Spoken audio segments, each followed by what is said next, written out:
Welcome to my journey through the Bible. This will be applications you can apply to your life and a little more in depth about the chapter. We are in 1 King chapter 3, verses 1 through 28.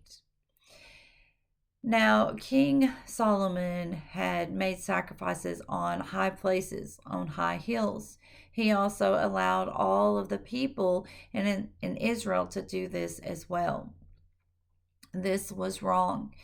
Sacrifices were to be performed by the priest only.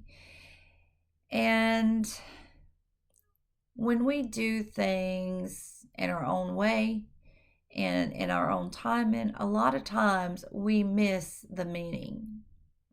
Now, God loved Solomon, and Solomon had asked God for wisdom.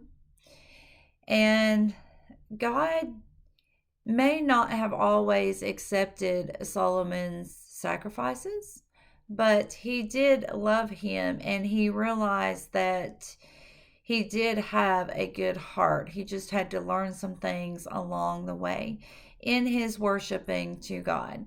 Now, Solomon made a deal with Pharaoh and he married his daughter. Now, this might have brought peace to the nation, but it also opened doors for idol worships, and this was the downfall of many people. Now,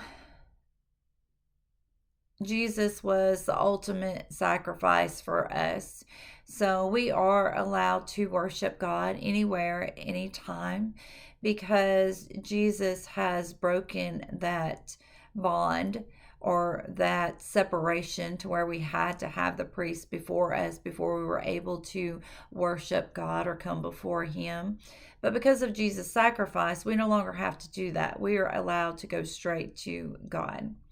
We are to keep our minds clear and our bodies holy before the Lord. And of course, Solomon did ask God for wisdom. And God not only gave him the wisdom, but he also gave him wealth and long life. Now, we may not always have riches and long life in this lifetime, but we will have some much greater rewards that we will have if we love the Lord and we follow him and we stay within his commandments and his statutes. We will have a place in his kingdom and we will be able to honor God. And we will see the wise judgment of Solomon. These two women are fighting over a child. And of course, we see that one is ready to sacrifice a child because hers is dead. And she doesn't want the other woman to have her child either. And then we see the woman that is willing to sacrifice her child, her being the mother, her being the one that would raise it and love it and teach it.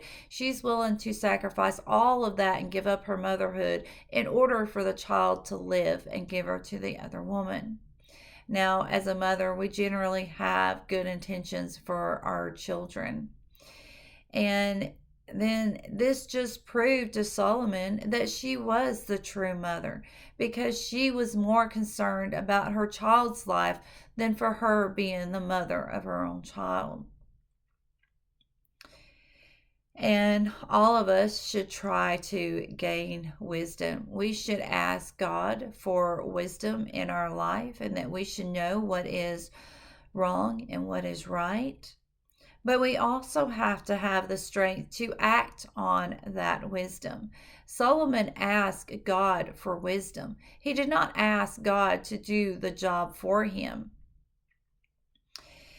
Now, when things seem to fall into our laps, there'll be times that we don't really mind if somebody picks up the slack.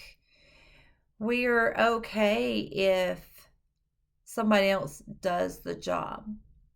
Maybe we feel like we are too busy, or maybe we're just too lazy to act on the job that's been put before us. Many times people will say, I don't want to be inconvenienced with other people and their needs. But we cannot live our life in a bubble. We have to learn how to help other people. So we have to ask God for that wisdom. Because if we don't help other people, how are we going to learn to have compassion? If we don't help other people, how are we going to learn to be a servant? And if we don't help other people, how are we going to learn to do the will of God? Because God told us we are to love one another. And this means that we help others when we can and when we are able to. Now, we have to ask God again for the wisdom to know when somebody needs help and when somebody is trying to deceive us. We are to ask God to show us who we can help, and then God will, because God will never fail us. May God be with you in everything and in every way.